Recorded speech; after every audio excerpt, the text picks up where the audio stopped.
Hello and welcome to the Success Secret podcast with your host Hussein Talib. I am excited to introduce you to a series of conversations with some of the most successful and inspiring individuals from various industries. My aim is to dive into the stories behind their success and explore the knowledge, strategies, habits, mindsets, and wisdom that have propelled their success. Each episode of the Success Secret podcast will feature a different guest who will share their unique journey, the challenges they faced, and the lessons they have learned along the way. I will also be covering topics from entrepreneurship and innovation to leadership and personal development. Whether you are an inspiring entrepreneur, a seasoned business professional, or just someone looking to improve your life, the Success Secret podcast is for you. My goal is to bring you valuable insights and inspiration that will help you achieve your own success in business and life. So get ready to learn and be inspired. The Success Secret podcast starts now. In this episode of the Success Secret podcast, I have with me Ryan Selig to talk about being the author of your own story and thrive and how to create a healthier, happier, and more prosperous life. Rand is an accomplished entrepreneur, coach, scoutmaster, and board member with an MBA from Stanford and undergraduate degree in mathematics and psychology. He excels at managing complex projects globally. He is relentlessly positive and believes he can design his own life and he can help others do the same. Rand, welcome to this episode of the Success Secret podcast. Thank you, Hussein, for having me as your guest. Thank you for joining me. So first of all, Rand, because this is the Success Secret podcast and you are the author of your own story, as our listeners would be the authors of their own stories, what does success means to you and what do you see other people have certain misconceptions around the successes? It's a fantastic opening question, Hussein.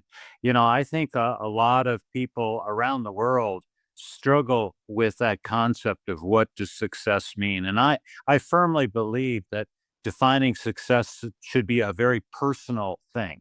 And we shouldn't just buy into what the media and other people are saying, which largely means success is about financial things. I think it's much, much bigger than that. Of course, doing well financially is important, but you have to know your limits. You have to know when enough is enough, because success means having a number of things going on, including having strong, deep, and enduring relationships with others, having a great relationship with yourself, taking care of yourself physically and mentally, being a lifelong learner, being emotionally healthy, having gratitude. There's a whole complex of things that are involved. And I've met a lot of people, with my company. I've worked with a lot of really, really talented CEOs and founders, and I helped them sell their companies, and that added some more chips to their financial pile. But a lot of them were not successful. Why? Because all around them were failed relationships with partners or in their personal lives. They were not successful in my view.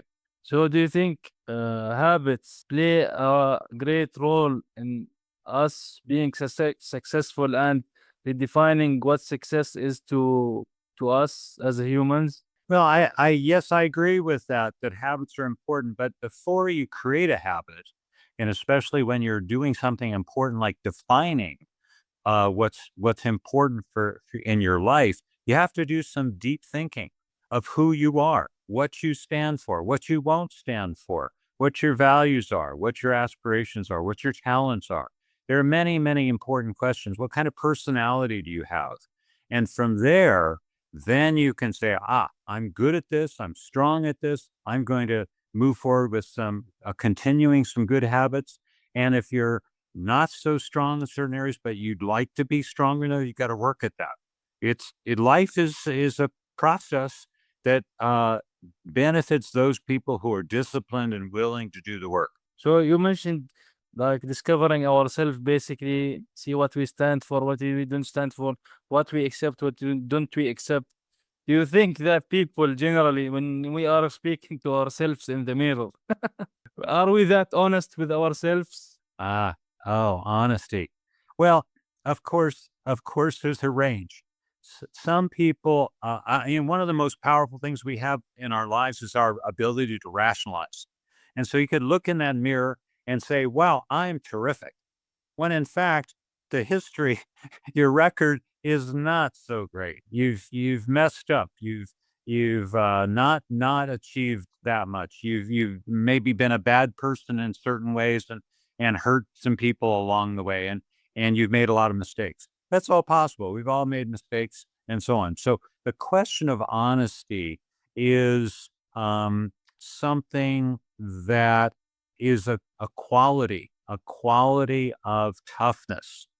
You have to be able to say, okay, I'm honest that I am good, but not great. And the reason why, what's the missing part is this. And now, over the next cycle of time, I'm going to work harder at that. I'm committed to being the best person I can be. I'm going to be committed to be authentic and honest and a person of integrity. Those kinds of things. And so, a lot of people are not honest. Yes, I have to say that's true, and I think they suffer for that lack of honesty. So to go from, like you mentioned, from being good to being great, we have to take certain steps in ourselves so that we can develop as humans and turn ourselves into our best self.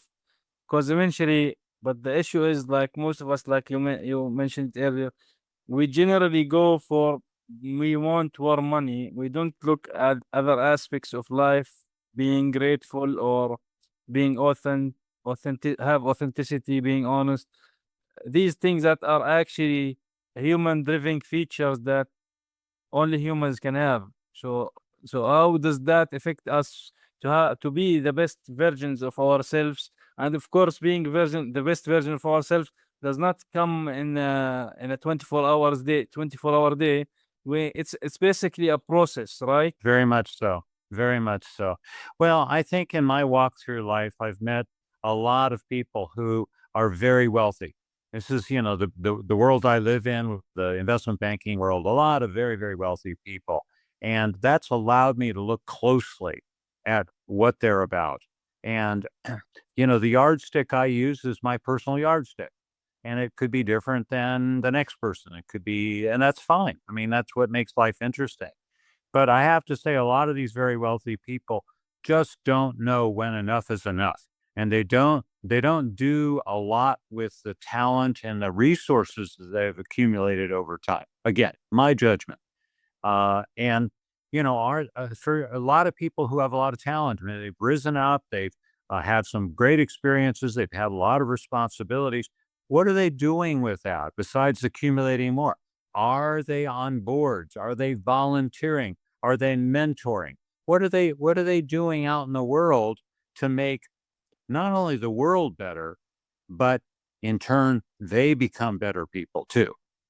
And the people who do that, who have amassed resources and great experiences, who then are generous with their time and their money, to me, they are much better people, and they're more interesting to be with. They're attractive people. Speaking of thriving in a world full of distractions, I guess, and we want as humans to design our life to be our best life and be our best self.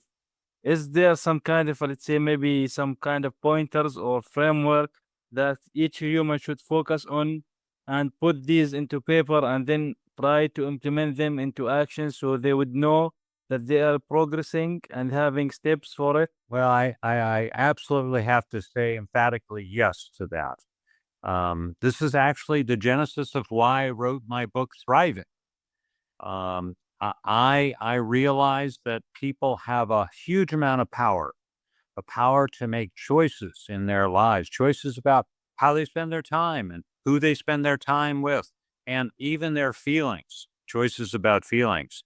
And this power can be used in marvelous ways to get them on the pathway to reaching their potential, to thriving, to being happy, to being successful the way they choose to be successful and healthy and happy and prosperous. Those are pretty good things to have. You mentioned time, which is very important thing. Actually, the only thing that we have here on earth that is we cannot get back. If you had a choice, or not a choice, if you don't have a choice, to do one thing that will positively impact your life in regards to time, what is that you would do? I'll answer that by giving a little background. About 15 years ago, I woke up one morning and I said, wow, I am living a great life. What could make it better? And I very quickly realized to have deeper and more enduring relationships. So I went through my list of friends and I picked 6 people. They happen to be all males, although I have many female friends too. And I said, I am going to see if I can't have a deeper relationship with them. And then I figured out the thing I have to do is become more vulnerable. They probably saw me as a guy who didn't have any chinks in the armor. And so I said, okay, I need to talk to them and tell them stuff I'm worried about and maybe ask their advice. And I also realized of these 6 people, I didn't think anybody would say, oh, Rand's so weird. We're not going to be a friend of his anymore. But I did think that there was a possibility the needle would not move and that the relationship would not change. Well, I'm delighted to report it didn't take very long, a few months, but 5 out of 6 of those people became much better friends, deeper friends. They began telling me things that they were concerned about, stories I'd known them for years, stories I'd never heard from them before, and vice versa. And so, to answer the current question, what would I do? I would do more of that. I would do more of that. Also, I last year came down with a what's commonly called an arthritic flare, affected my arms and my shoulders and my back, really painful. For the first time in my life, I was not sleeping well. So I decided I was going to really engage to not only get back to the shape I was before this arthritic flare, but even 5 years the way I was physically with strength and stability, 5, maybe even 10 years before. And so I've been undertaking that. And that's a time commitment every day, every day. I'm taking time with stretching and strength stuff and running. And oh, it's dramatic, the improvement that it is. So I've accomplished that. I'm on the road to being this younger person because my body has responded so well to this extra attention, the extra investment I'm making. You mentioned being like in your story there 15 years ago, you mentioned vulnerability with others. So being vulnerable, some people see it as a bad thing, but actually opened up the hearts of the people around you and yourself to tell more things or more stories, and that created, I would say, maybe more trust and things, which is very important for us as humans. So this is very important thing to have. Trust is a bedrock component in a high quality relationship. And I say the most important relationship we have in our lives is the one with ourselves. And I'm surprised when I come across people from time to time who do not trust themselves. So if you trust yourself, it'll help you to trust others, to accept them for who they are, to engage with them with more openness and more honesty, and to say, hey, look, it's not as if I'm a perfect human being. I don't know that person exists. I've not met them, but I'm okay with who I am, and I'm okay with continuing to look and work at becoming an even better person. It's Yeah. one of my purposes. Yeah, trusting ourselves is very others is important, and trusting ourselves is also even more important because that will help us make better choices for ourselves. So because life is generally about choices A, B, C, Z, whatever. So that will make us more courageous.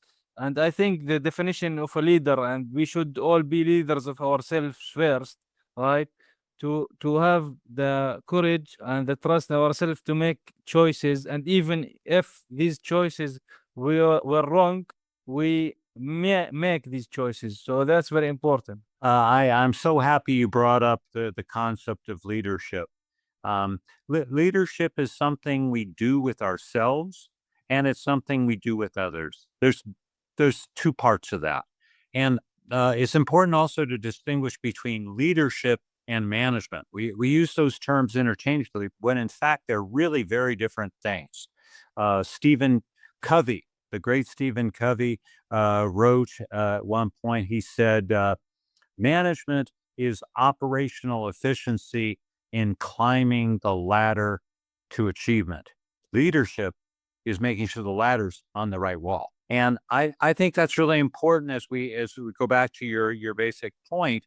As leaders of ourselves, we have to know what we're doing, what we're attempting to do in our lives. And if you just abdicate, you just say, oh well, I'll just go with the flow, you may be heading in the wrong direction for yourself and your family and the people around you. The management of that process, again, is a different thing, and you need to manage yourself as well as lead yourself. Having the ladder on the right wall is very important because it's important to make choices. And when we make choices and take decisions and being the leader for ourselves, if we were mistaken for which wall it is, we can make another choice and remove or move the ladder to a different one. So, but we have to be courageous enough and trusty for ourselves enough to move on or take actions. That's very important in life. So I would say. So, what in your experience or your business or seeing with others, or talking to others, or your business with others, what was the worst advice that you have ever received? The worst advice. Oh, wow. I don't dwell on those kinds of questions. So let me think about that.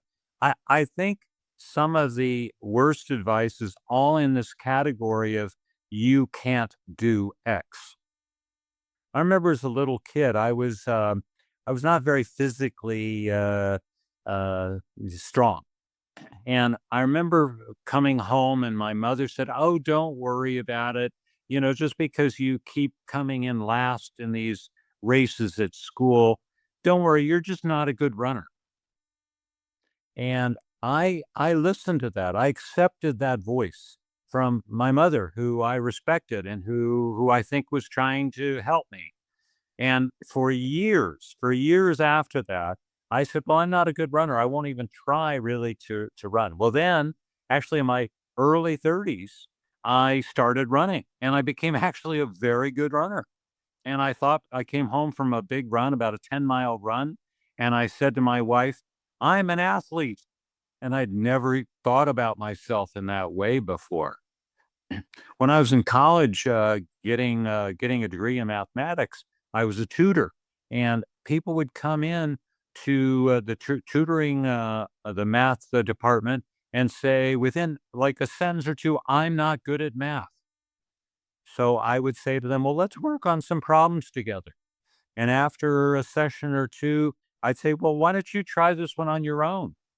And after a while, they got good, got more confident, and they said, "I like math, it's fun."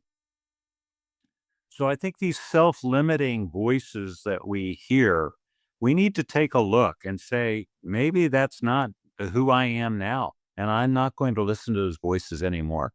So we need to be in a place of, let's say, make a decision to not to listen to negative voices that are could be not affecting our life in a good way and having us grow as humans. We need to trust, like we go back to trusting ourselves and to move forward, which is very important, and making the choices. Now, making the choices could be right, could be wrong, but we need to trust ourselves for the process. And if we see something that is not working, we can go to different, let's say, path or choice.